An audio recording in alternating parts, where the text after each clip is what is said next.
Bem-vindo ao Na Moral Podcast, muito bom ter você aqui com a gente. Cara, o nosso objetivo aqui é entrevistar o pessoal de pequenas e médias empresas, um pessoal que faz acontecer, né? A gente já cansou desse negócio de empreendedor de palco e aí a gente está querendo conversar e dividir contigo essa história. Eu, Pedro Alexandrino e o Jardel Bartolini.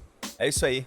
Um dos meus maiores sonhos é entrevistar pessoas que de fato fazem acontecer em algumas cidades, mas que não têm voz. Então é muito interessante a gente escutar essas pessoas que são anônimos, digitais, mas fazem acontecer muito mais do que muita gente por aí. É isso aí, a galera que faz acontecer de verdade. Toda quarta-feira, na parte da tarde, você vai ver um episódio novo aqui com empreendedores de pequeno e médio porte. Espero que você goste, espero que seja bom pra você, que agregue valor, que você aprenda alguma coisa. Roda a vinheta, na moral. Na moral.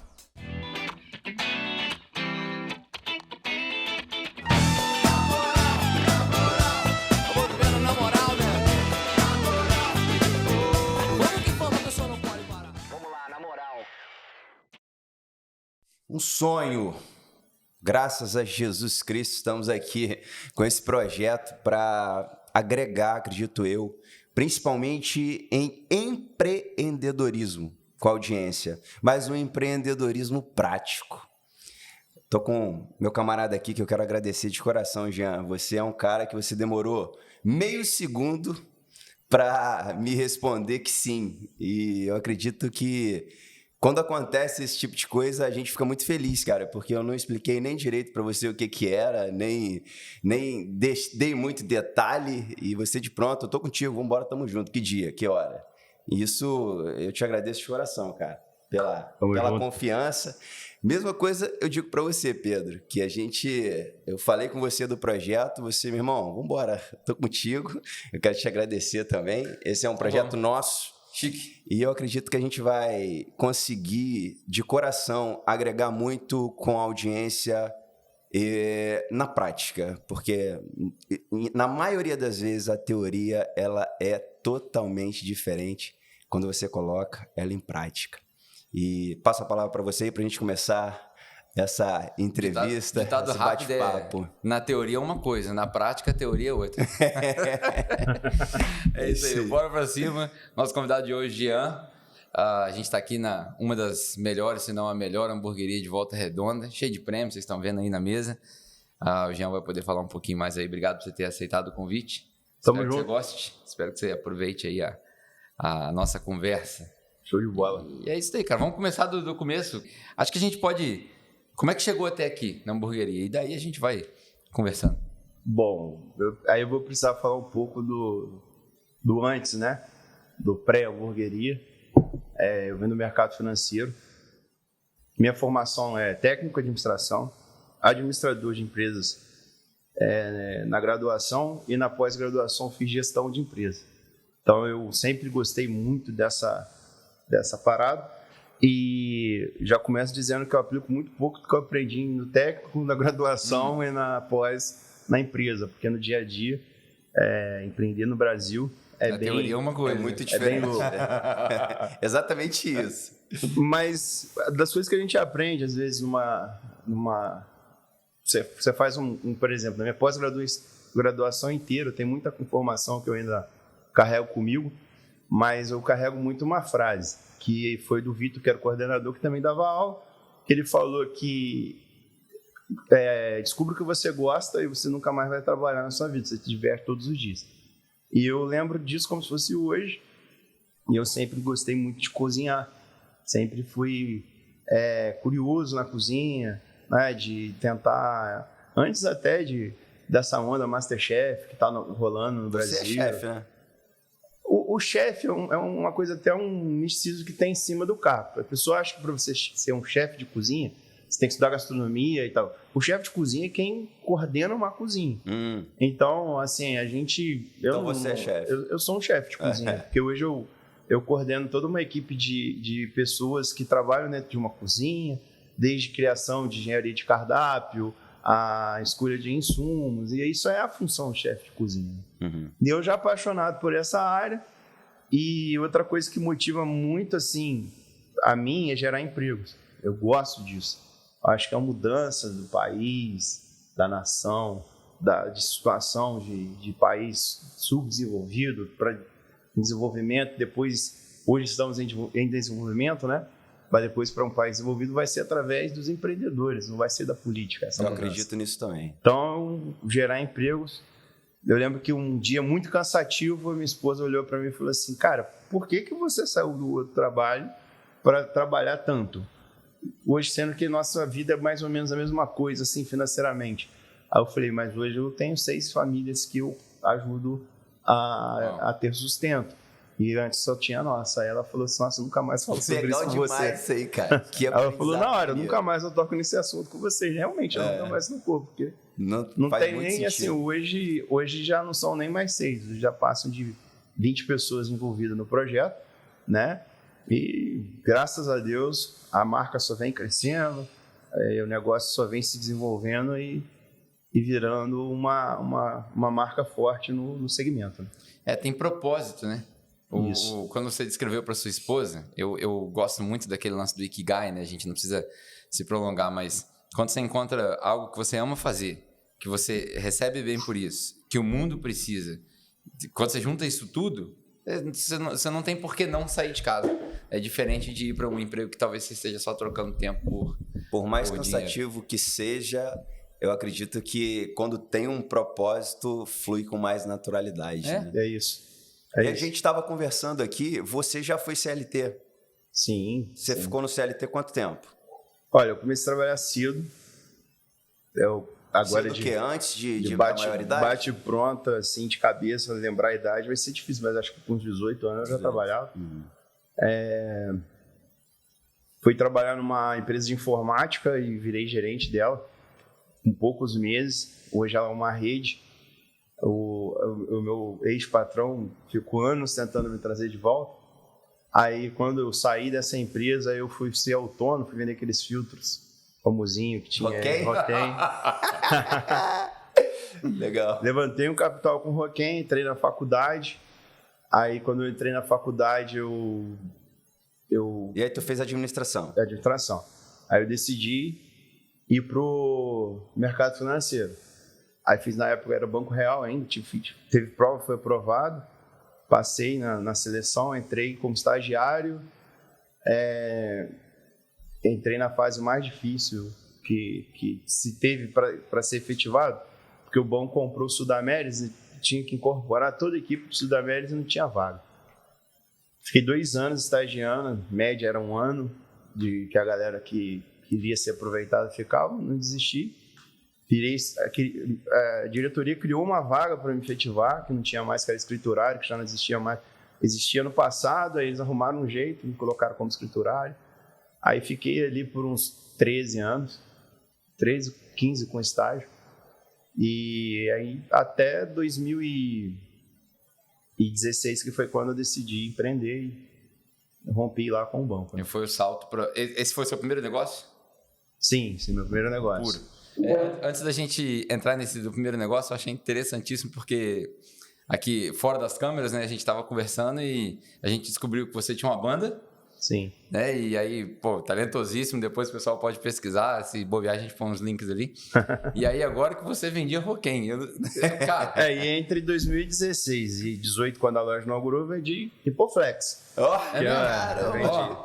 Você lembra de quando foi essa época de Roquem, não? Eu não sei. Você mexeu com Roquem também? Eu tinha uma franquia. É mesmo? De morrer, não sabia disso. Se falar filtro, o japonês, o Sul, mata nós.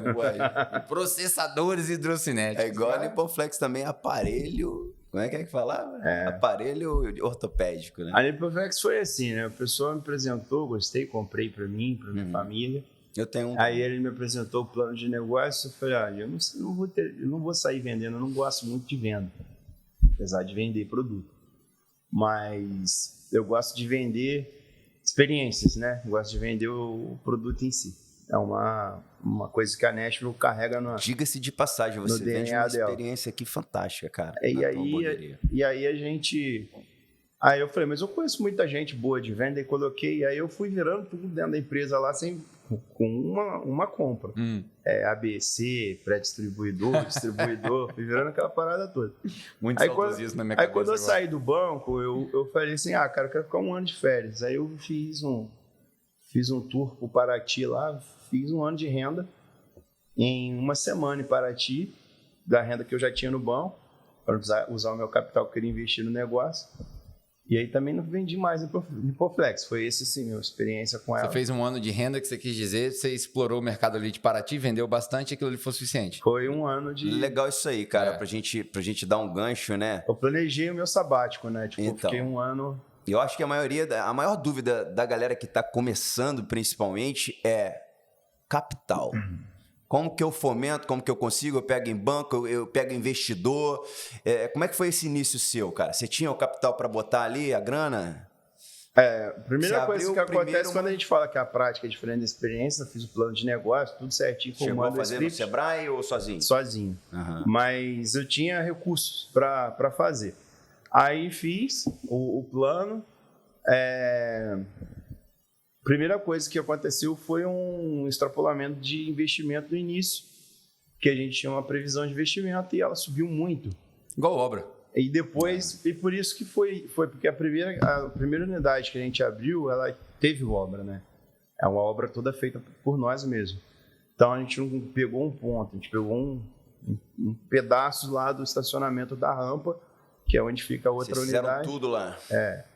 E Para esclarecer para quem não te conhece, porque talvez o episódio vá para fora de Volta Redonda, a rampa é uma igreja. uma igreja. E aí você usou o estacionamento da igreja numa parceria. Sim. E montou lá o que Tinha mais tudo- próximo de um container. Se você talvez. parar para pensar para lá, tinha tudo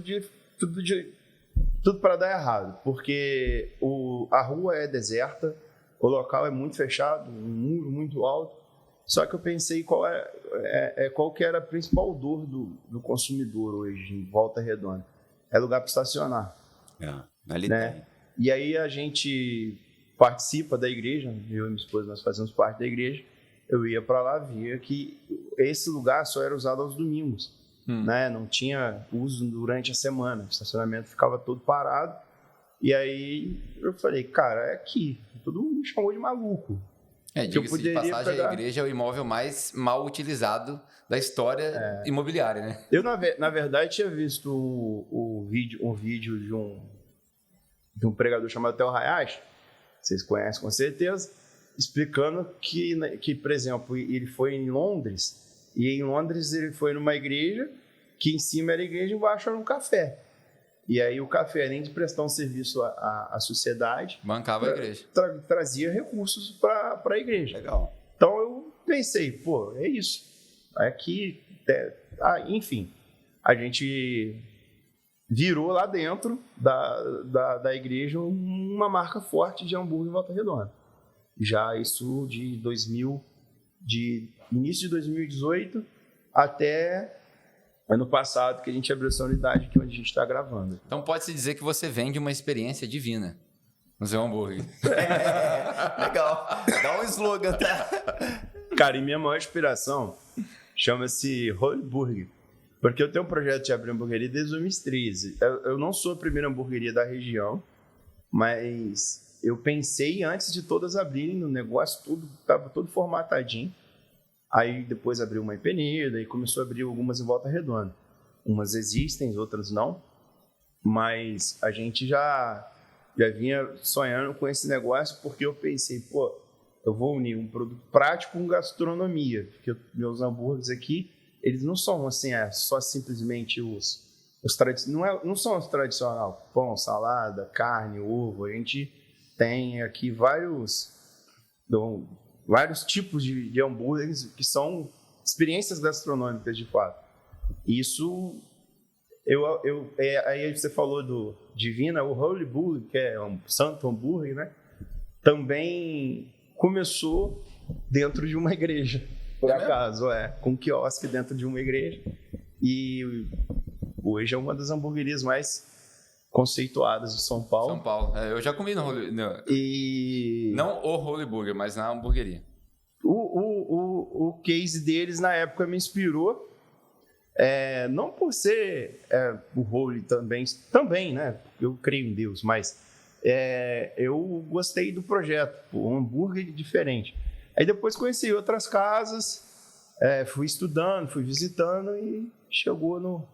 Como é que foi esse processo de você Nashville, escolher? Cara, eu vou fazer isso daqui. Essa pesquisa que você fez, você meteu as caras, foi visitar, comeu um monte de hambúrguer de um monte de gente. Como é que a gente usaria esse processo de pesquisa para falar assim, ó, vou montar um negócio? Para quem está assistindo, na prática, né? Vou montar o quê e como?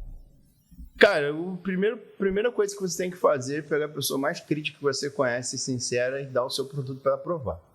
Eu fiz isso com amigos próximos que são assim. E todo mundo ficava admirado. Aí depois comecei a fazer para a galera do banco. No mole, assim.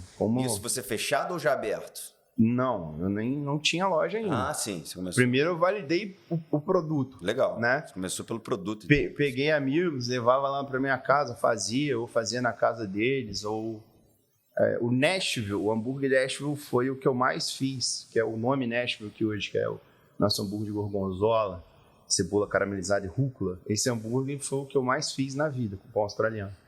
Ele já vinha sendo testado desde lá de 2013. E depois eu fiz alguns eventos de pessoas locais e tal, com hambúrguer. E também sempre tendo ainda retorno. Sem loja. Sem loja. Ainda sendo ainda do banco e tal. E a marca Nashville já existia, então? Ainda não. Não. A marca Nashville foi um insight que eu tive de... você falou de música, né, e tal. Nashville, Tennessee. Nashville é a capital da música mundial, assim, onde lá estão vários estúdios, a música country, que é mais popular nos Estados Unidos, a galera tá lá, até o próprio Elvis, que é de Memphis, mas é do lado, ali e tal, fez muito da carreira dele no início ali. É uma cidade meio mágica no campo da música, assim, né? Tem instrumentos, por exemplo, a guitarra Telecaster da Fender, a mais cobiçada é a Nashville, Telecaster Nashville. Então, tem os violões e toda uma história de música. E eu quis unir essas duas ideias. Então, tudo aqui sempre tem alguma coisa de... Lá na entrada no neon está escrito Blues de Music, como na América, tudo tem uma... Na outra tem uma guitarra lá, uma Fender, uma réplica, obviamente, né? Vou pendurar uma Fender na parede, mas tudo nosso tem um conceito. Desde a música também você bota, né? Um country. E os hambúrgueres, né? Hambúrgueres têm nome de música ou um gênero, um estilo. Vai sempre nessa pegada da música também. Então, uniu as duas coisas, a música Quando e o você hambúrguer. escolhe um músico que vai tocar aqui, porque tem música aqui. Sim. Você pensa na experiência Nashville, Tennessee ou toca qualquer música? Não, a gente até já colocou outros gêneros aqui, até por conselho, assim, de pessoas que achavam, põe isso, porque isso... Só que acabou que a gente viu que não é que o músico A ou B é ruim ou o outro é melhor. Mas hoje a gente tem aqui, na terça, o blues, que casa muito com a ideia nossa aqui, do som que rola aqui nos outros dias. Na quarta é um pop rock, mas é uma parada mais gringa, tipo, vai de Duran Duran a Nirvana, mas tudo tocado de uma forma bem eletrônica, assim, com bastante recurso, que é uma banda chamada Divine, que toca as quartas. E na quinta, a gente inovou colocando um jazz. Foi uma parada que a gente tem uma empresa que é a galera da Animais, que é o Marcelo e o Bruno, que faz pra gente essa produção. Eu falei, cara, que viagem, jazz, hamburgueria, e deu super certo também, porque trouxe um público mais maduro, sabe, pra casa, que gosta de apreciar um jazz. Eu vou ouvir umas músicas. A experiência, né? A gente veio num aniversário aqui recentemente e tinha um rapaz tocando John Mayer, né? O nosso produtor é músico, baterista e guitarrista e por aí vai. Cara, impressionou na hora. A gente parou e falou, não, peraí, vamos ali. E o cara mandando muito e um John Mayer, Nashville, pá, toda... Essa é a ideia. Muito bom. E aí, fechando a sua pergunta, sim, os gêneros daqui, o estilo musical que toca aqui arremetem à cidade.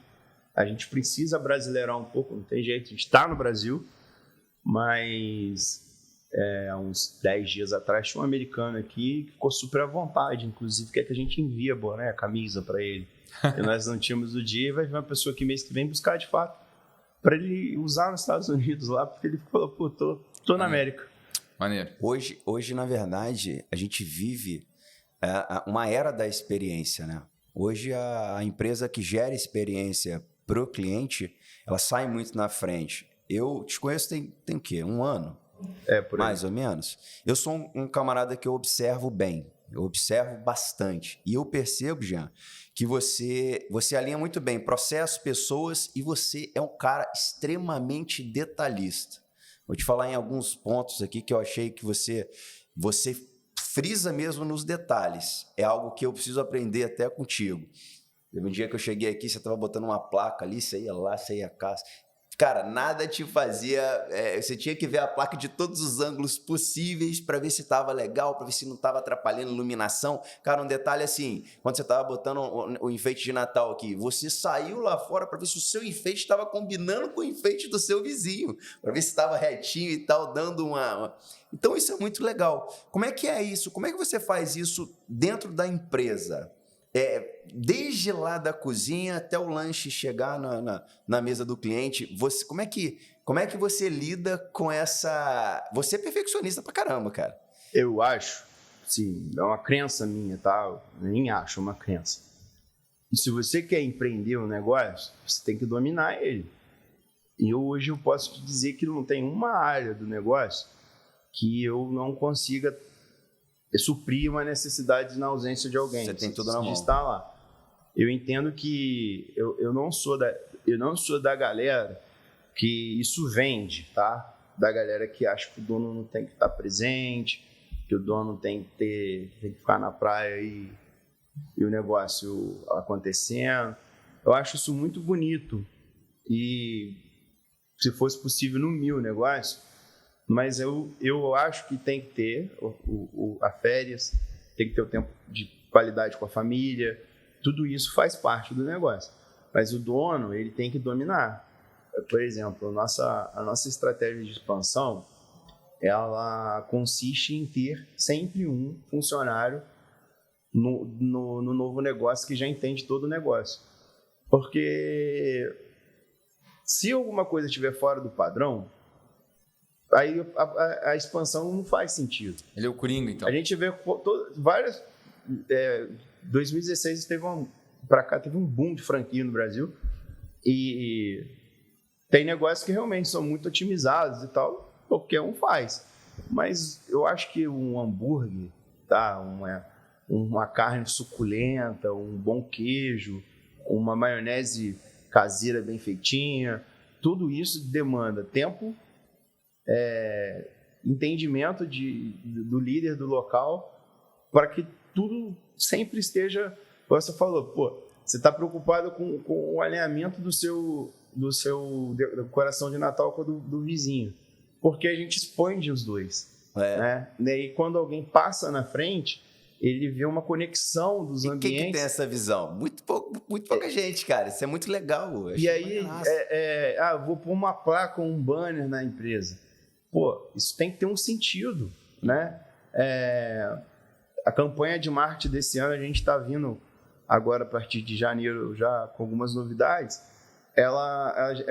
As pessoas que seguem a gente no Instagram, lá no @NashvilleBurger, vai ter muito essa visão de coisas que fazem sentido. A gente esse ano quer trabalhar em cima de experiência e as coisas têm que fazer sentido. Então, desde lá da outra loja, né? Depois a gente explica essa questão das duas, como é que surgiu a outra e tal, como que veio o meu investidor, meu sócio. Mas desde quando tudo começou, se você chegar lá, tem um adesivinho no vidro, Nashville, para as pessoas não bater a cabeça, mas é colocado de um jeito que as pessoas já perguntavam se aquilo era uma franquia desde o início. Por quê? Porque precisa parecer, eu acho que o grande problema dos empreendedores é começar as coisas e pensar pouco no negócio. Geralmente as pessoas pensam em ganhar só o dinheiro. Vamos ganhar dinheiro. Cara, o negócio ele pode ter várias formas de crescimento. Ele pode crescer como brand, foi o nosso investimento em 2021 aqui. A gente fez brand, vendemos muito, entramos em muita casa com promoção. Esse ano passou, a gente não teve nenhuma. 2020 foi brand, desculpa. 21 a gente já não teve nenhuma. Porque 2021 foi um ano difícil, porque a gente já tinha tomado a lambada da pandemia em 2020. Aí veio o 2021, abrimos uma casa gigante para o conceito de hambúrguer. No meio da pandemia. No meio, mas havia uma expectativa que ela ia acabar. Aí ela veio ainda mais forte, né? Mas graças a Deus o nosso delivery segurou a onda para segurar os custos do negócio, né? E aí agora 2022 a gente está com esse projeto que eu falei da experiência. Porém, o que eu deixo de visão, isso não quer dizer que eu estou certo ou errado, para qualquer empreendedor que eu vi esse videocast aqui, é o seguinte, cara. Pensa em várias coisas e o dinheiro vai ser consequência, porque você não pode só pensar no dinheiro. Então você perguntou de investimento. Eu usei um recurso que eu juntei, os meus colchões, banco, mais FGTS e montei. Para a primeira? Para a primeira. Aí peguei, deixei um capital de giro, não foi o suficiente por conta do custo que teve de obra muito alto. Passei algumas dificuldades no início, mas administráveis, mas tudo foi muito pensadinho, tudo foi muito organizado, não foi uma coisa feita ao léu, tudo lá, vamos fazer. E aí o que eu digo, o lucro ele é consequência de um trabalho planejado, de um negócio bem estruturado, uma marca forte, e aí você vai realizar o lucro. O lucro não pode ser seu primeiro, na minha opinião, seu primeiro alvo, seu primeiro objetivo. Você deu vários pilares aí, né? Eu vou dar um passo para trás, porque eu acho que é interessante quem está ouvindo e quem está vendo destrinchar isso daí, com a sua experiência, obviamente cada um no seu negócio, né? Você falou uma parada um tempo atrás aqui, né? Ainda nesse fluxo de fala aí, que eu lembrei de algumas coisas que eu escuto muito podcast gringo, muita coisa, tem um cara que ele fala muito assim, tem uma diferença entre work in the business e work on the business. Duas coisas diferentes, né? Então, você é um cara que consegue fazer os dois. Você trabalha no negócio e você trabalha com o seu negócio, né? Então, você não só dentro, você consegue entrar na cozinha, você consegue suprir necessidades. Você citou o Coringa, quando você quiser expandir, né? Chuta e cabeceia, né? Corre, chuta, corre e cabeceia. Assovia, chupa cana e por aí vai. Mas você também está trabalhando no negócio, não dentro dele, mas no meu branding, né? na minha marca, no meu conceito, na ideia que isso gera na cabeça das pessoas quando escutam Nashville, no investimento, fluxo de caixa, tudo isso. Cada um desses pode ser um tópico para a gente falar, né? Mas quando você começou a voltar lá no começo, que você pegou seu FGTS, isso tudo, queria, se você puder, obviamente, queria que você falasse para quem está ouvindo, como que foi nesse começo não focar no lucro. Por quê? O cara que começa um negócio, pelo menos no meu conhecimento hoje, com o público da minha idade, todo mundo começa querendo ganhar dinheiro no segundo mês. A ideia hoje já não é mais do retorno de investimento em 5 anos, retorno de investimento em 2 anos. Todo mundo quer ganhar dinheiro no segundo mês. E aí o cara fala em perceber que se ele não tiver 38 milhões de reais para iniciar um negócio que custa 5, ele não vai ganhar dinheiro no segundo mês. Ele vai ter que ralar. E aí lucro reinvestido, mês sem salário. Como é que você fez com a sua família, por exemplo, para receber o teu salário, para pagar o funcionário, para manter fluxo de caixa, para trazer mais dinheiro, enfim, como é que você gerenciou essa bagunça toda? Então, o grande lance é que quando você começa um negócio, você é um desconhecido. A verdade é essa. Seja Nashville ou outra coisa qualquer, você é um desconhecido. A não ser que você já tenha um negócio, abra outro que você já é validado. Eu estava tomando café aqui do lado no Felipe, por exemplo. Ele já era um cara validado no segmento de casamento e abriu um café, que é onde ele vende doces e chocolates também. Então, ele já é validado. Então, ele atrai um público já de cara, porque ele tem um nome de 10 anos que foi construído com muito suor. Eu comecei um negócio do zero. Então, eu não pensei, igual eu te falei, eu não pensei no lucro, eu pensei Primeira coisa, os processos. Operacionalizar o negócio. Por quê? Quando eu planejei a Nashville, eu tinha, por exemplo, uma meta de vender 30 hambúrgueres por dia e 70 no final de semana, sexta, sábado, domingo. De terça a quinta, média de 30. Hoje, para você ter uma ideia, só na unidade de retiro, sai em torno de 160 por dia, em dias normais e dias de pico sai muito mais. Então, assim, 160 hambúrgueres, gente, para uma operação do tamanho da cozinha que eu tenho lá, é tirar leite de pedra. Então, tipo assim, aí você pega e pensa, cara, vou querer ganhar lucro. Não funciona assim. Eu preciso ser realista com quem vê. Se você já tiver um nome, uma marca, uma estratégia de um negócio que você só vai emendar no outro, às vezes você consegue. Mas primeiro, você tem que pagar o custo do que você investiu e recuperar. Segundo, você precisa aprender a gerenciar aquele negócio que é totalmente novo. Porque por mais que você planeje, não é só que você planejou, muita coisa. É igual jogo de futebol, cara. O treinador chega, vamos fazer isso, na hora que entra em campo, cara, o papel é outro. Dificilmente o time faz o que o treinador pede. E isso, essa questão que eu falo de lucro, eu estava dizendo, a empresa cresce. Eu acredito que no primeiro ano ela tem que crescer em brand. Ela precisa ser conhecida. Ela precisa ter o nome dela posicionado no mercado. Mas nesse meio tempo tem que pagar funcionário. Sim, aí você tem que planejar, né? Você passou o que todo brasileiro passa? Tipo, precisa pegar dinheiro emprestado para pagar funcionário. Isso aconteceu na pandemia. Dizem que é o maior erro de todos, né? Eu vou pegar dinheiro emprestado para pagar funcionário. Mas isso aconteceu na pandemia, mas a gente usou mais isso como um benefício. O governo ofereceu e a gente usou. Que é uma estratégia diferente do que você está dizendo, né? E o que eu acho que é fundamental é a pessoa ter um plano para uns 5 anos, bem definido na mente dela. Tipo assim, o primeiro ano, minha fonte de renda vai ser um pouco dessa coisa, mas eu tenho que ter esse colchão aqui, para mim não ter que ficar mexendo aqui.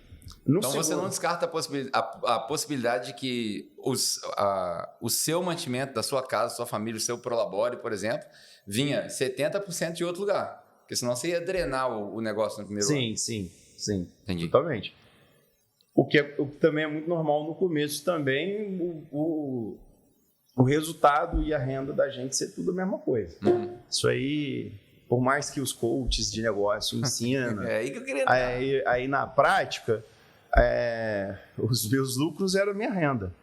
Entendeu? Era a minha renda. Não tinha Prolabore aqui, você tem que separar e tal. Tem, cara. Você tem que separar. Por exemplo, hoje é separado, mas hoje é outro papo. Lá no primeiro mês, cara, eu acho que você tem que estar preocupado com outras coisas. Entendeu? Você tem que estar preocupado em fazer o seu negócio ser conhecido. Porque senão você não vende, não tem sustentabilidade. Para você ter 186 clientes numa unidade, 200 em outra, num dia, para você pegar num universo de 300 mil pessoas, você ter 400 clientes numa noite boa de movimento, cara, você precisa estar muito bem posicionado, porque você tem mais 1000 negócios abertos também, chamando eles para ir para lá. Então, se você não pensar nisso, não vai fluir, não vai. A não ser que existe 2 tipos de empresários. Tem um empreendedor, que ele quer ficar ali mesmo na operação, que não é o meu caso, e tem um empresário, que é o cara que quer crescer, expandir, né? Existe uma curva, que chama curva do negócio, que é introdução, crescimento, maturidade e declínio. Todo negócio pode passar por essa curva. Então, por que você tem que estar sempre crescendo? Porque se você atingir maturidade, o próximo passo é o declínio. Então, os negócios no Brasil, a maioria, acho que 50% fecha no primeiro ano, os dados do IBGE. Não é mais. É mais? É mais. No primeiro mais ano... 70%.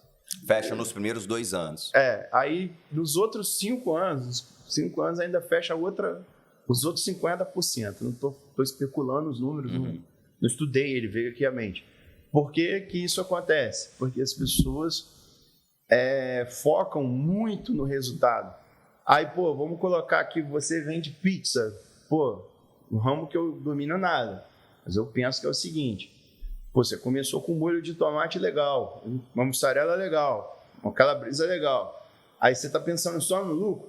Aí seus clientes acostumaram com aquele molho de tomate, com aquela mussarela, com aquela massa. Aí você está pensando só no lucro. Vou pegar aqui um molho qualquer aqui do mercado ali, do atacadista, e vou colocar na minha pizza, eu vou mudar a mussarela. O que vai acontecer com o seu negócio? Ele vai definhar, porque o cara sente. O cara sente. Eu acho muito melhor você repassar o seu preço verdadeiro e trabalhar com o mesmo produto do que você trocar o produto. Quando eu falo visar lucro, é isso. Aí o cara, vou mudar, eu estou usando aqui um blend, sei lá, de 100 costela, Angus. Agora as carnes estão muito altas, vou usar só 100. Vai dar merda.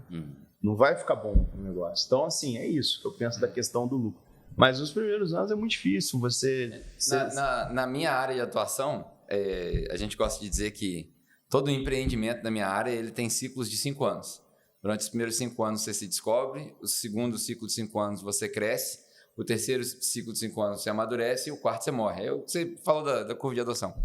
E aí uma das estratégias que a gente adota, e o pessoal que faz faculdade de administração, o Marcos também já viu isso, né? Quando a gente chega no ponto de maturidade, a gente reinventa o negócio para começar uma curva nova. Né? E hoje vocês estão com o Nashville há quanto tempo? Desde 2018, janeiro de 2018. Então a gente vai começar a completar 5 anos. Já estamos entrando no ciclo do 5º ano, né? Então vamos lá. Você teve uma loja bem sucedida, aí você escalonou ela, muito bem sucedida, experiência diferente, porque lá no Retiro não é igual aqui. Lá no Retiro é mais delivery, até tem, mas é mais delivery, como você falou, e aqui é uma experiência para o cara sentar. E daqui para frente? Né? Você chegou no ponto que o blend todo mundo já conhece, pelo menos. Né? Se a gente voltasse no tempo, se você se contentasse com 30 hambúrgueres por dia, estava quebrado hoje. Né? Porque não ia fluir. E daqui para frente, qual o próximo passo? 2018, quando eu abri, no meio do ano teve greve de caminhoneiros. Eu lembro. Foi um baque absurdo no negócio que tinha produto perecível.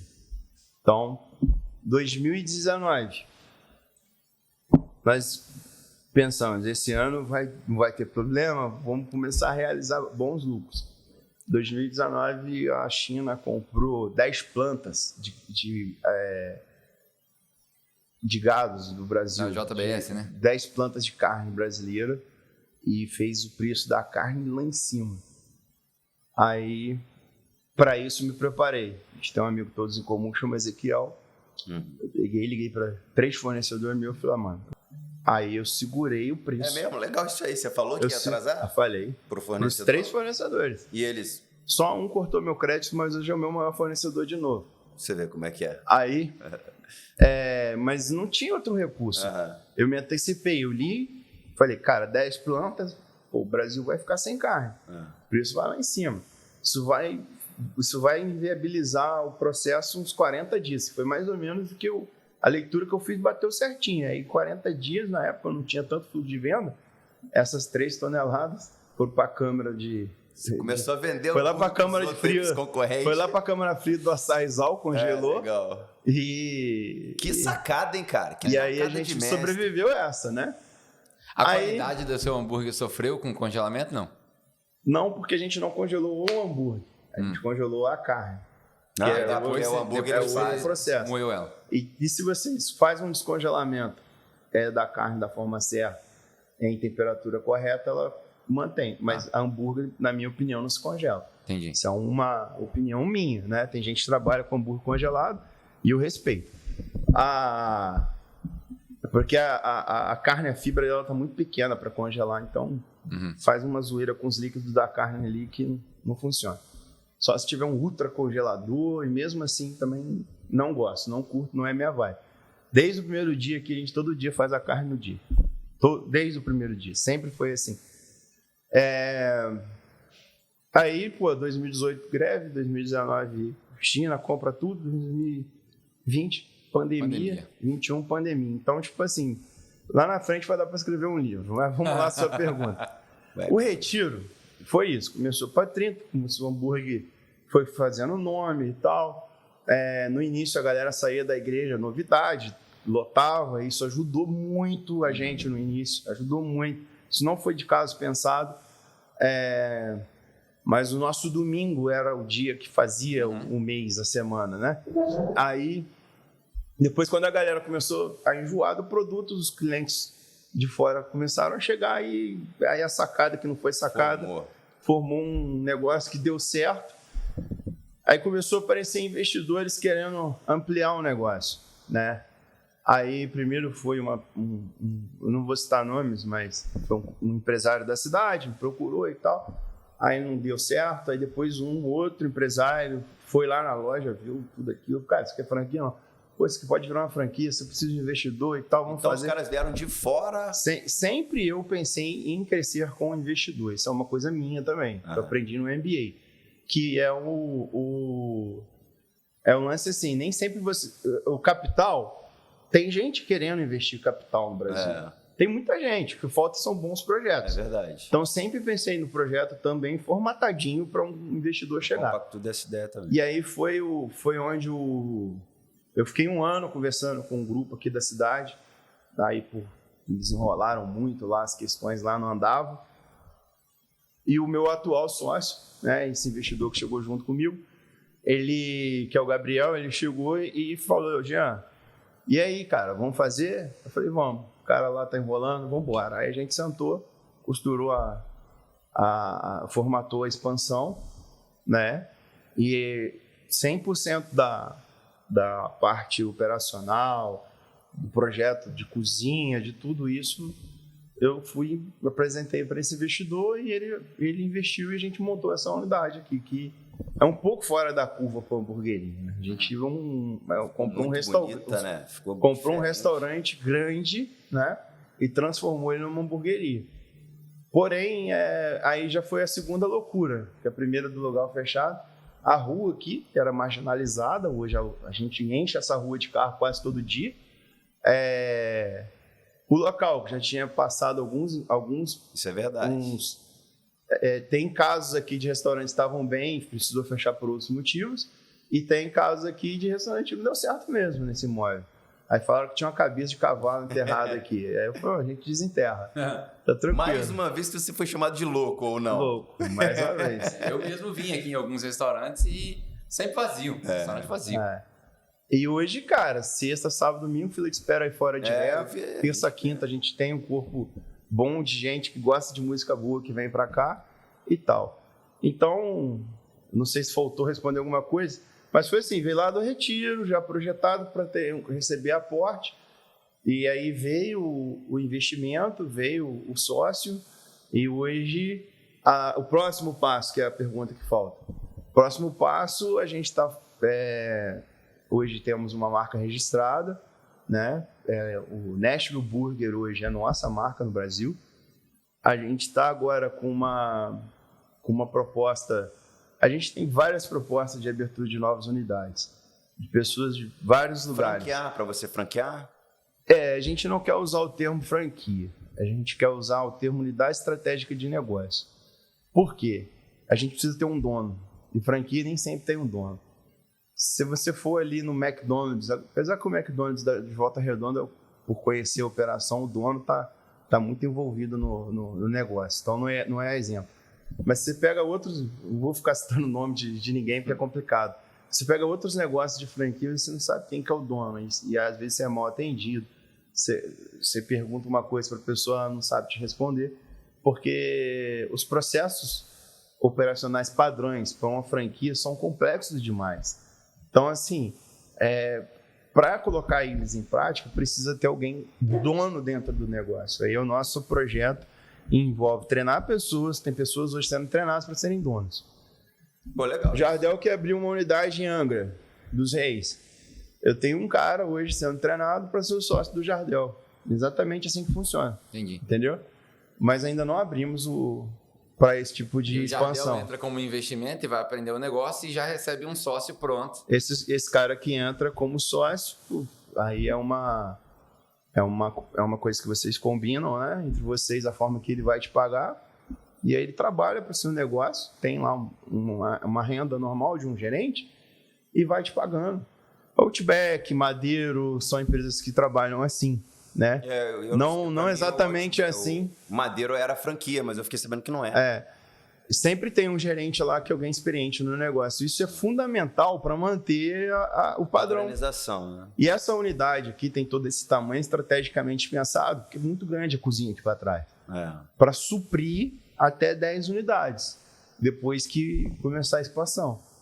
Então, daqui vai sair... O que significa suprir 10 unidades? Isso eu não entendi. Porque, por exemplo, vamos supor que a gente abriu uma unidade em Resende. Uhum. O que é você suprir a unidade de Resende? Vamos lá, você... Um hambúrguer pronto para lá. Eu não vou mandar um hambúrguer pronto, mas eu vou mandar o blend pronto para você moer. O processo de moer, moldar, vai ser feito lá na unidade. Então tem uma... Vai soar como um... redundante. Tem um pré-preparo aqui nessa cozinha. Para padronizar. Porque o grande lance que acontece por experiência de outros amigos que eu conheço também que investiram em negócios de gastronomia é a questão do custo. O cara não pode mexer no produto. Isso está tatuado na nossa visão. Nosso produto tem que ser de qualidade, é extremamente de qualidade. Então, para não perder isso, o cara vai vender lá a carne que nós vamos mandar para ele. Entendi. Entendeu? Ele não vai pagar mais por isso. Ele vai pagar só a operação. Né? Isso tudo está incluso já no plano de negócio de uma unidade fora daqui. Mas ele compra um produto daqui ao mesmo custo que eu compro. Aí é uma questão de negociação, fornecedor nossa, mas para o cara que vai receber da gente, ele tem que pagar o mesmo preço para ser viável o negócio dele. E aí você não franquia, mas... tem uma certa distribuição de royalties aí, alguma coisa? Precisa, porque eu não vou ser sócio da unidade, entendeu? Ele vai ter a marca, ele vai ter a exposição da marca. A nossa expansão é planejada de forma onde a marca já penetrou também. Eu não vou pegar e vou abrir uma lá na Bahia agora. Ninguém na Bahia sabe o que é, né? Entendeu? Esse é o começo do projeto do zero. Mas, por exemplo, a marca, os AdWords que a gente recebe das ferramentas, Barra Mansa, Resende, Barra do Piraí e até Angra está forte a marca. Então a gente pode ir para essas cidades. E aí, depois, por exemplo, você quer abrir uma unidade em Taubaté, né? Existe uma forma de posicionar a marca lá em Taubaté antes dela ir para lá.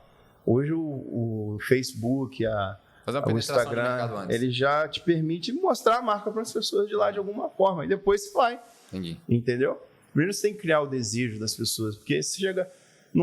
hoje não é mais como antigamente, né? A praça é a internet, não é o ponto que você está. É isso aí. A praça não é o local. A praça é o Instagram, é o Facebook, é o Google, né? Eu não sou entendido disso, mas eu preciso saber que isso é uma realidade e alguém que entenda fazer esse posicionamento pra gente. O custo-benefício é muito, muito mais barato. Pô. Propaganda. Botar uma propaganda numa Globo dessa maluca. Inclusive é o que a gente precisa fazer com esse podcast. Né? A nossa praça é digital, então cria o interesse, cria a identidade, vai expondo o produto, a experiência e depois começa a conversão. É um isso. princípio que encaixa para tudo. É isso. Hoje... acho que todo mundo está acostumado a ver que quem vende na internet primeiro vende a ideia, depois que vem o produto. Né? O cara, vou te dar um presente que não sei o que e tal, daí você clica lá, se cadastra, ganha um presente, depois que você cai num funil, né? E depois qualquer negócio não é diferente. A forma de fazer é diferente. Né? Eu não tenho como pegar um hambúrguer, picar o hamburguinho e ficar ali na rua fazendo degustação ou fazer uma degustação online. Mas o nosso foco do online é mostrar a experiência que a gente fornece para as pessoas. Entendeu? E os nossos maiores promotores são os próprios clientes que repostam o que eles estão consumindo de uma forma que as pessoas que vê, já chega aqui, eu quero aquele hambúrguer. E por que eles repostam? Por causa da experiência. Eu quero aquele hambúrguer que maçarica na mesa lá. Não tem como não repostar. Que é o maçarico na mesa. Entendeu? É isso. Eu, particularmente, eu gostava do hambúrguer que tinha abacaxi. Tinha um hambúrguer aqui que tinha abacaxi. Ele tirou? Aí, toda vez que eu Ele é venho sazonal. aqui, ele vem e volta, né, de temporada. Eu sou apaixonado naquele hambúrguer. Aí da última vez que eu vim não tinha, eu comi o do maçarico. Mas ele tá pra voltar. Chega o verão, ele volta. Bom Porque demais aquilo lá. o abacaxi doce é só no verão. Né? Agridoce. Só Até pra quem tá assistindo, então, se você estiver em Volta Redonda, vem comer um hambúrguer com abacaxi, que é o melhor que tem. É melhor do que o do maçarico. Ô, Jeanzão, e qual que é a maior dificuldade do Jean empreendedor hoje? Que você... atualmente, que a gente ainda não saiu da pandemia, que a gente ainda vive um país incerto, né? E você tá voando mesmo num país incerto. Qual que é a maior dificuldade que você tem hoje? Não só para mim, mas para qualquer empreendedor. O Brasil é inóspito, né, cara? Muito tributo, é muito... A política muito, assim, suja, né? Diga, qualquer país a política tem briga. No Brasil ela chega a ser suja. Né? Eu costumo dizer que eu não tenho um lado, eu sou empreendedor, não posso ter lado. Não posso ficar aqui defendendo lado A ou lado B. E nem estou dizendo que eu tenho que ficar em cima do muro. Tenho as minhas convicções, mas não as exponho. O que eu penso é que, primeiramente, esses caras da política precisam se pacificar, mano. Tipo assim, mano, deixa pra brigar na época da eleição, bro. Entendeu? É porque é briga o tempo todo, porque né? o tempo todo briga, velho. Briga, imprensa, isso atrapalha governo demais, e tal. Aí se esse governo que tá aí ficar, será que vai ser assim mais 4 anos? Como é que vai ser isso, entendeu? Eu acho que o Brasil precisa ser pacificado. Esse é o primeiro passo. Essa dificuldade está criando, entre várias coisas, uma inflação muito alta no país. Isso detona a economia e tal. É verdade. Eu particularmente entendo disso pela minha formação, mas nem todo empreendedor entende, né? Mas, enfim, a inflação ela é fogo, porque você pega um produto hoje que custa R$10, ele está fechando o ano muito mais caro. Está fechando o ano aí com 30%, você está com a inflação de 10%. Então, o salário do brasileiro aumentou 30%? Não aumentou, cara. Então, é uma cadeia meio ruim. Como é que você lidou com a inflação? Isso é uma curiosidade minha, porque há 2 anos atrás eu comprava o mesmo hambúrguer de 36 por 21. 21,90, 25. Né?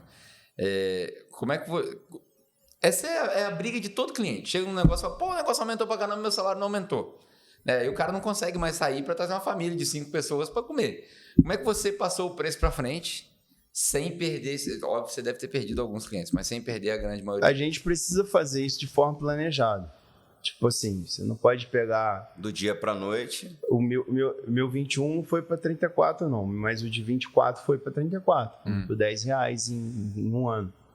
Mas a carne, por exemplo, a média da carne aumentou nessa proporção.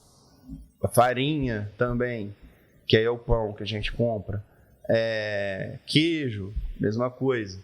O laticínio, né, e tal. Então, tudo foi ficando mais caro. Tudo foi ficando mais difícil de gerenciar. E o preço... Não só a matéria-prima, né? Luz, o gás, tudo isso. A energia absurdamente mais cara. E vale a pena reduzir margem? Vale, cara, na minha opinião, vale. Na minha opinião, inclusive, a gente segurou um pouco a margem esse ano ainda. Entendi. Eu tenho vários concorrentes com preço Mas acima. tem que tomar muito cuidado, né, cara? Porque a precificação, ela é um negócio bem complicadinho de fazer. Às vezes você reduz uma margem e você não tá ganhando dinheiro no troço. Cara, o que a gente investiu muito no ano passado foi conhecer melhor essa questão de precificação. E todo produto, ele tem gastronomia, tá? O cara tem que controlar um negocinho chamado CMV, custo de mercadoria vendida. Tem que controlar. Isso eu aprendi numa palestra que eu vi do dono do Outback. Você controlou esse negocinho aí você sabe, quando você chegar lá no final do mês, coloca na planilha, o CMV tá muito alto, aí você aumenta o seu produto. E aí, o que aconteceu em 2021 para quem trabalha no setor de gastronomia, que viveu, que está aí, está vivo, sabe o que eu estou falando? É que você falou da margem, acabou tendo que mexer bem na margem. Porque senão, cara, você sai do mercado. Não adianta. Você vê a gasolina, tá R$7, né? A gasolina. Cara, se for para 15 a gasolina, vai diminuir, cara. O cara do posto de gasolina vai ter problema. Porque até onde a galera tá aguentando pagar, a galera paga. Mas também tudo tem um teto. Tem um limite. Tudo tem um limite. Foi onde foi o nosso maior desafio esse ano, foi exatamente isso. Porque você abre a semana, você entra para os seus fornecedores de carne, que a gente trabalha, a gente faz a cotação, aí fez a cotação e puxa a carga daquele que tem o preço melhor. Às vezes nem tem como fazer isso, porque o que tem o preço melhor você já está com o limite estourado, você tem que comprar de outra, aí são coisas do dia a dia. Mas do jeito certo, é assim. Aí você, o preço médio de uma carne, cara, indo lá para 30 e tantos reais durante o ano, foi assim. Como que você pega isso e repassa? Não tem jeito. Eu Porque o supermercado, o cara, eu estava falando isso com o dono do supermercado segunda-feira, eu estava numa confraternização, aí eu estava com o dono do supermercado, amigo nosso, até da família, conversando. Aí ele, que não sei o que o preço, eu falei, cara, o cliente já entra na sua loja, ele já entra disposto a ver o preço maior. Ele entende. Aí pode comprar ou não comprar. Mas o meu cliente não, cara. O meu cliente, ele chega aqui, você vê um salto de preço muito absurdo, ele levanta e vai embora. Esse cara fica louco. O cliente do mercado tem 150 mercadorias dentro de um carrinho. Né? O seu cliente, ele está olhando para um objetivo só, para um item, né? Então é muito complexo. Foi muito complexo precificar nesse período. Eu gostei que você falou do CVM, cara, porque talvez... CMV. CMV, CVM. CVM é a Comissão de Valores Mobiliários. Mas esse conceito que você deu, embora você deva usar aí para comida, e aí eu vou pesar quanto de carne, vou pesar tanto de pão, vou pesar tanto de tomate, vou calcular o preço de cada unidade...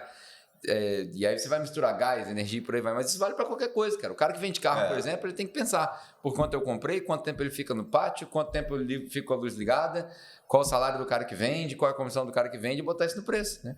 O cara que vende brinquedo, ele tem que saber que ele comprou o brinquedo por X, quanto tempo esse brinquedo deprecia no armário, a coleção nova.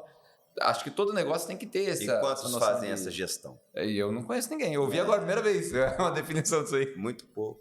O lance é que as pessoas acham que é comprar por 10 vender por 20, você está ganhando 10. Exatamente. E não é isso. Exatamente. Então, assim, como eu disse para vocês, né? Eu fechei negócio de expansão em 2019. Agora é a cabeça 2020. Tem que lembrar que no improviso, né? Fechei o negócio da expansão de 2020.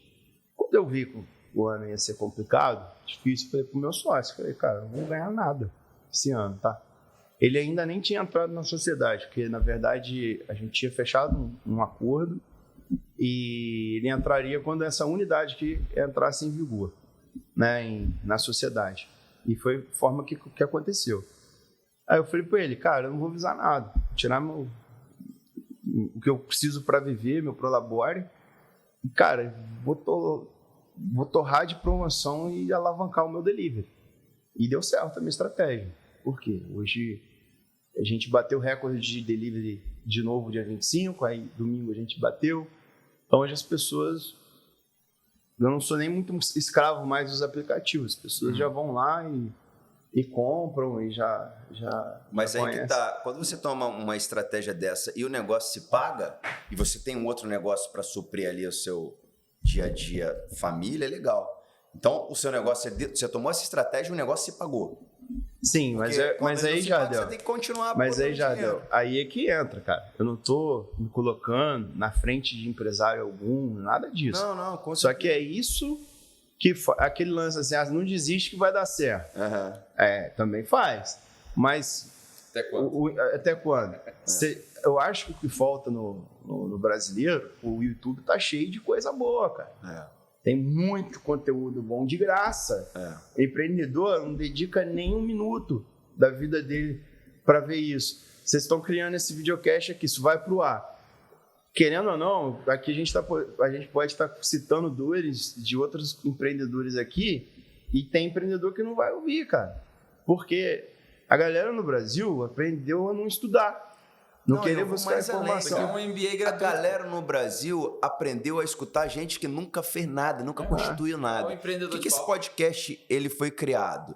Porque, meu irmão, primeiro, a maioria dos podcasts buscam famosos para entrevistar. E a realidade dos caras é muito diferente da gente que está aqui no chão de fábrica, aqui, começando na batalha. E, cara, hoje, um cara que tem audiência, um cara que constituiu aí milhões de seguidores, ele pode não ter tido uma empresa nenhuma. Mas porque a fala dele tem muita expressividade, essa galera vai pra cima desses caras. E na hora que vê os caras falando e vai botar na prática, dá tudo errado. Eu vou transbordar uma coisa que eu ganhei de graça agora aqui, de graça pra quem ouvir.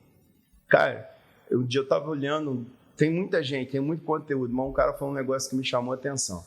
Ele falou assim, cara, pega 5 pessoas que você admira, 5 pessoas que você admira, você sabe que elas são bem-sucedidas, cria um Instagram e segue só elas lá e bebe delas. De tudo que elas vão te ensinar. Esses caras que hoje estão... Essa galera que hoje está ensinando na internet e tal, falou, pega 5, porque mais você vai começar a bagunçar a sua cabeça. Esse ano eu comecei com essa estratégia. Seguindo lá no Instagram, 5 coaches de empresa, justamente para nutrir a minha cabeça para negócios.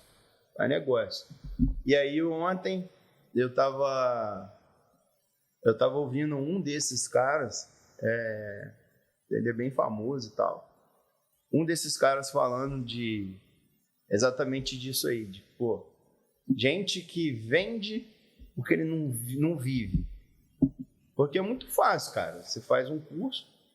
Quer ver um lugar que tá cheio disso aí na internet? Gestores de tráfego, cara. Todo mundo é gestor de tráfego. Geral é gestor de tráfego agora, cara. E tráfego, é um negócio que para quem pensa um pouquinho, mexe um pouquinho nas plataformas, não é tão complexo. Então, o empreendedor ele precisa entender disso. Porque senão vai chegar um cara na sua empresa e vai te cobrar uma prata para fazer um negócio bem simples. Então... geral fala, agora eu sou gestor, não estou desvalorizando. Tem ótimos gestores de tráfego, tá? Ótimos, tem gente que vai além mesmo. Inclusive eu conheci um outro dia mas não é uma realidade. Tipo assim, todo mundo que fala que é gestor de tráfego, é gestor de tráfego. O oportunismo que aí o cara só faz dor, né? Só faz um funcionamento. A maioria dos empreendedores, eles não fazem ideia do que é. Exato, o cara não estuda, o cara não sabe ferramenta de anúncio dele. Aí pintou essa ferramenta, né, esse negócio novo, gestor de tráfego. Só que às vezes já veio gente conversar comigo, eu ensinando o cara, o que ele tinha que fazer. Então, tipo assim, porque eu bebo de conteúdo. Eu sou um cara, eu não sou um cara que gosta muito de ler. Eu não sou um leitor de livros. Eu leio, mas pouco. Mas conteúdo, a minha esposa briga comigo. Eu gosto até de dormir ouvindo conteúdo, cara. Eu coloco o celular do ladinho ali, baixinho. Aí, antes de dormir... Podcast. Aí fico ouvindo lá conteúdo. E tem muita coisa boa, cara. E não mole, Spotify tá cheio, né? YouTube tá lotado, cara. E a galera não vai lá. E aí, tipo assim, você tem que ser original com o seu produto. Isso é sine qua non, cara, na minha opinião. Eu nunca copiei produto de ninguém. Jean, você criou o varal de bacon? Não. Existe uma hamburgueria em São Paulo que vende varal de bacon. Mas hamburgueria que vende um hambúrguer sendo finalizado na mesa com varal de bacon, hoje no Brasil é só a gente. Eu vi o varal de bacon, criei um outro produto. Não tem que ficar inventando a roda.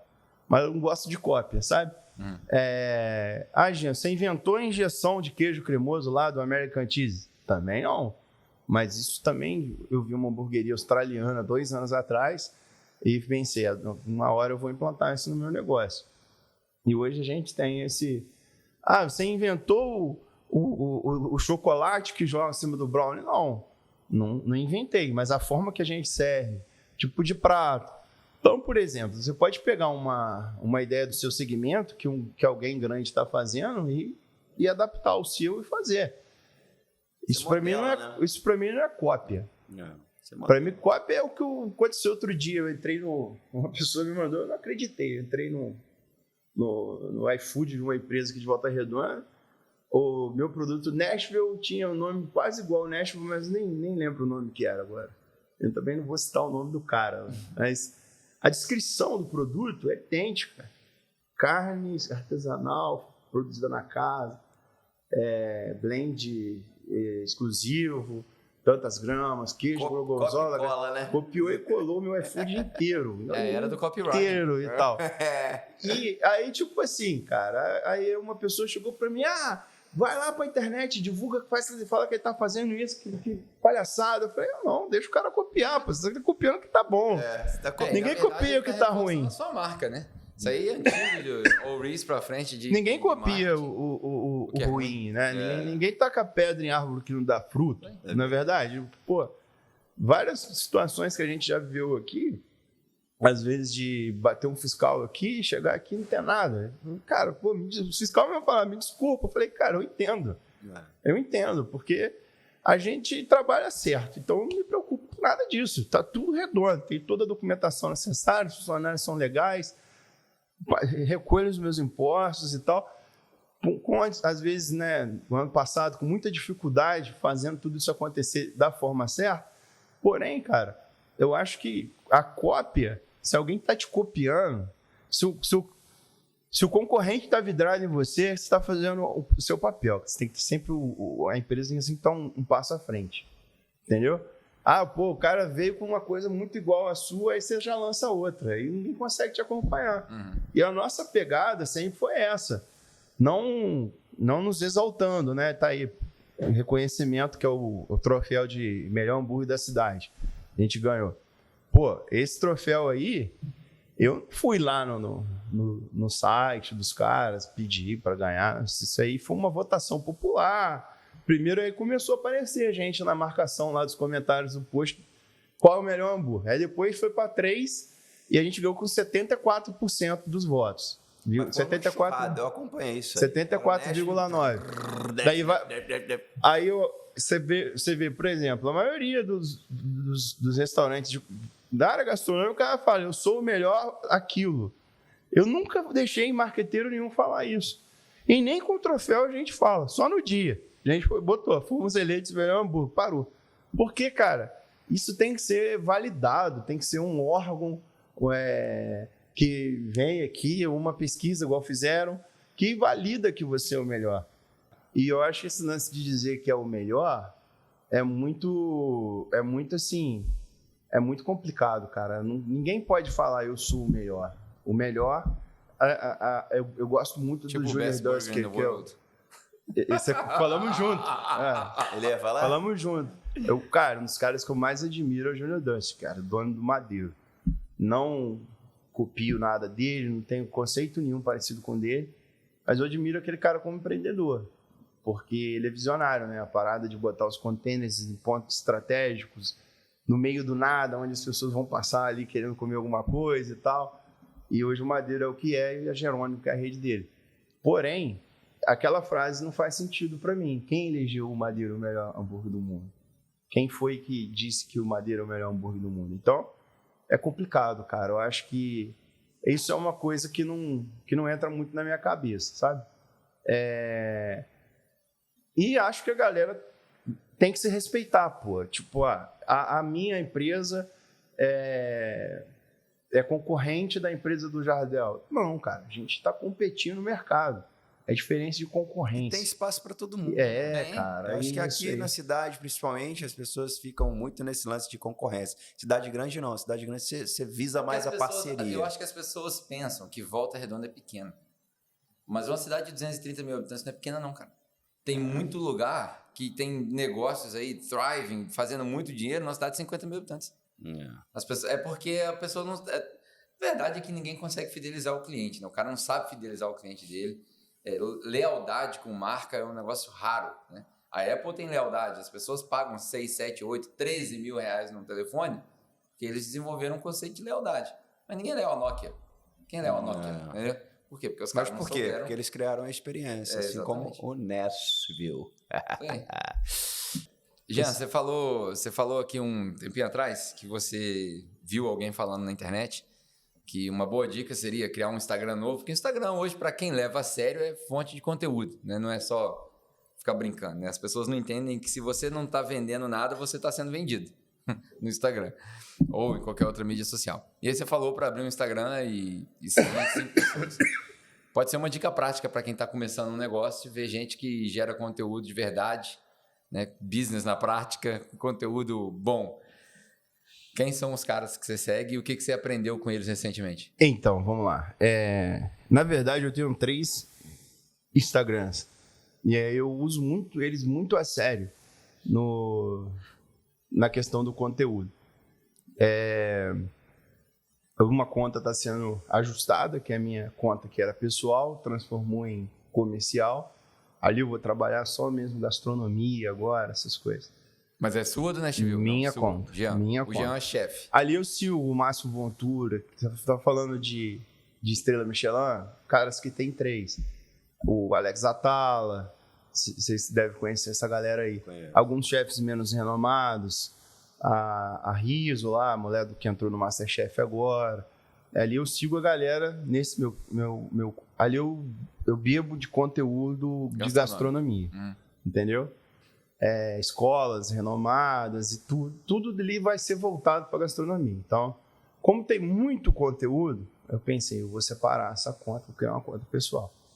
A minha conta pessoal, ali eu tô começando a arrumar ela, porque isso foi feito dias atrás, agora no início do ano. Aí eu tô começando a achar os amigos de novo e tal. Eu tirei todo mundo daqui e aqui só é conteúdo gastronômico. Quem a Nashville segue? A Nashville segue os sócios, a marca de cerveja principal nossa, que é a Blue Moon, e algumas coisas de Nashville. Para fazer conteúdo cruzado também. Às vezes o cara posta um negócio aqui. Isso. Aí, quem são os caras que eu elegi referências para mim? Primeiro é o Joel Pereira, que é um cara que eu já convivo há anos, e o apóstolo Joel Pereira, né? É um cara assim que esquece que ele é apóstolo. Eu sempre uso essa frase. Esquece que ele é líder de uma igreja. O Joel, eu acho que se ele vendesse linguiça, ele seria o cara que teria o mesmo patrimônio que ele tem, tudo que ele tem. Uhum. Por quê? Ele é muito focado, cara. Eu já ouvi muito falar focado. De outra pessoa. Ele é um cara muito disciplinado. Se ele te falar assim, eu vou estar aqui 40 dias, 7 horas da manhã, ele mora lá em Penildo, ele vem. 7 horas da manhã, em ponto. Cara, eu tô desde 2001 na igreja, nunca atrasou um culto. Não deixa atrasar, cara. Metódico, disciplinado, sabe? Características que me fez segui-lo. Foi por essas características o que eu estou buscando. O espiritual na igreja eu já recebo, né? Outro cara que eu tenho, o Cauê Fantoni. Esse cara ninguém conhece quase. Isso aqui é quase uma dica de ouro aqui para. O cara tem uns 10 negócios gastronômicos, tava até para um país aí top, Cauê Fantoni. Tava até para um país top aí agora aí, que viajando de férias, tirar férias 3, 4 vezes no ano.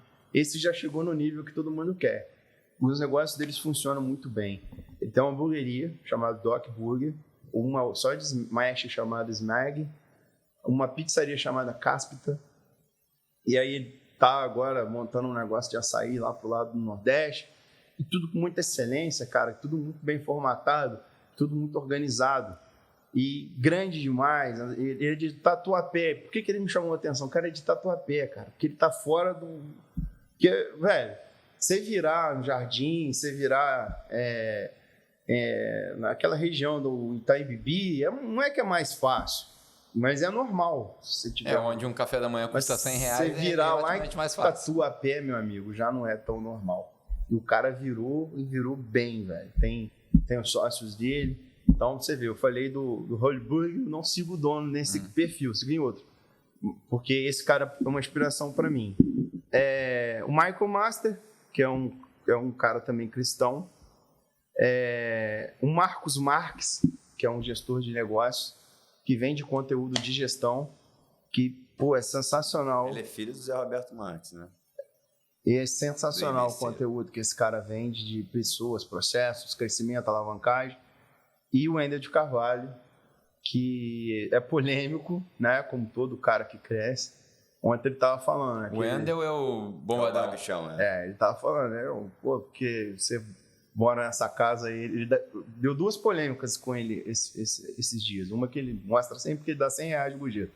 As pessoas acham que ele tava esbanjando. Ele falou, não, cara, isso é uma coisa que eu quero mostrar pra vocês. Pô, pra você transbordar na vida das pessoas. Cara, abençoar alguém, ajudar alguém e tal. Postagem dele. E o outro que ele fala que ele tava explicando, ele mora numa mansão na Barra, né?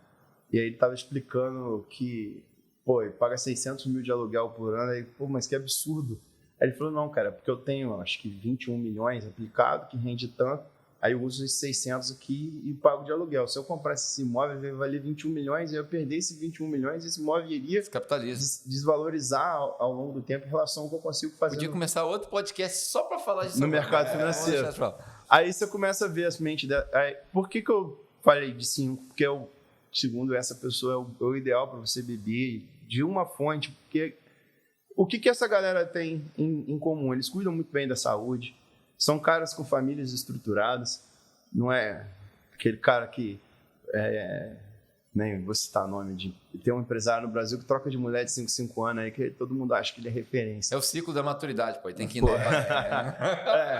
Aí cada ano ele tá com uma mulher, minha esposa segue a mulher dele lá, aí eu falei, pô, um dia eu tava falando assim com ela, como é que você consegue seguir essa família? Por quê? Porque há 5 anos atrás ele era marido da fulana aí, da modelo tal, agora é essa aí. E antes era da tal, e antes era... Cara, pô, não consegue... Aí a nova tá até falando isso, que ele agora sossegou. Porque antes ele era tão acelerado com os negócios que ele não conseguia focar na família. Tomara, né? Deus abençoe que sim. Mas essa galera que tem família, são extremamente preocupados com a saúde física, que é uma coisa que vocês podem ver que eu ainda não estou ainda alinhado com isso, pretendo alinhar esse ano. São pessoas que cuidam da aparência, que são dedicados e disciplinados. Eu vou fechar essa parte aqui com a frase do Wendel, que Deus abençoa os disciplinados. Entendeu? Exatamente. E que se você tiver foco e disciplina, você chega em qualquer lugar, cara. Entendeu? Concordo demais. Então, tipo, minha meta, não que é início de ano, isso já não passa muito tempo, é cuidar agora da minha saúde, né, e da saúde do negócio também. Vou postar isso aí. Para voar. Já começou a cuidar? Corridinha? Não estou correndo ainda não, mas já regulei a alimentação.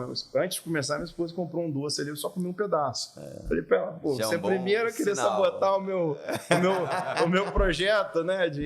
Cuidado, tá? Que daqui a pouco o Pedro arranca um sonho de valsa ali, que ele é violento, filho. Arranca logo uma caixa. Muito legal, cara. Muito bom. Muito bom. Eu quero finalizar aqui com a minha palavra, um agradecimento bem especial para quem fez isso tudo acontecer de fato. Ele fica de trás da câmera ali, quietinho, não fala, não aparece, mas sem ele, nada disso seria possível. Eu deixei para o final, porque realmente ele fez tudo acontecer. Pedrão, finaliza aí com as suas palavras e eu agradeço a todo mundo que assistiu. Tamo junto. Show. Eu fiquei honrado, bem legal, né? Quando eu cheguei aqui, o Jean falou assim, pô, não sabia que você estava nessa empreitada. Aprendi bastante, vou levar vários conceitos com aí. Certeza. O CMV é um deles. Essa lista, eu vou rever ela, vou aplicar esse conceito. Muito bom. E vou voltar para 2 consultorias, né? Eu tenho que voltar para 2 consultorias aqui. Uma é sobre a parte do Ministério dos Jovens, que vocês não viram, estava fora das câmeras. Já manda bem nisso daí. E a outra agora eu vou voltar para aprender sobre esses conceitos aí de administração. Jean, obrigado aí pela participação. Eu que agradeço, pô. Prazer estar junto. Valeu demais. Como o Jardel falou, respondi rápido, porque eu acho que conhecimento tem que ser compartilhado. É isso. Concorrente chega para mim esses dias, vou fechar aqui, um concorrente chegou para mim, cara, o pão tal você consegue aonde? Pô, tal lugar. Ele, pô, cara, não acredito que você falou e tal. Pô, por que eu não vou falar, meu amigo? Aí o que a gente retém, cara, as coisas são retidas. Eu não creio no universo, eu creio em Deus. O segredo não está na matéria-prima, está na obra-prima. Eu creio em Deus. Legal. Só que a física quântica é a ação divina acontecendo, entendeu? Ela existe mesmo. A física quântica é a comprovação da ação divina acontecendo. Então, tipo, não tem que reter. Eu não penso assim, entendeu? Até porque, para fechar mesmo, o maior desafio de um negócio não é receita de nada, nem é nenhum produto. A não ser que você venda um produto. Aí você tem que guardar aquilo dentro de 7 chaves. Eu tinha um amigo que trazia uns produtos da China, uns arames, algumas coisas. Aí até descobrirem que ele trazia da China, ele guardou 7 chaves. Depois ele descobriram e inviabilizou. Ele ficou 5 anos ganhando dinheiro, trazendo da China e vendendo mais barato que quem fabricava no Brasil.